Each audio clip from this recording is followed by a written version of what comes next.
చాలా పవిత్రమైనది మరియు హిందూ మతంలో శ్రీకృష్ణుడికి సంబంధించిన ముఖ్యమైన నామాలలో ఒకటి.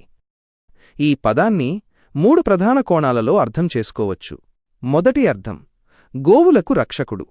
గోవింద అనే పదం గో, గోవులు మరియు వింద వెతకడం లేదా రక్షించడం అనే 2 సంస్కృత పదాల కలయిక. శ్రీకృష్ణుడు చిన్నతనంలో బృందావనంలో గోవులను మేపుతూ వాటిని రక్షించేవాడు.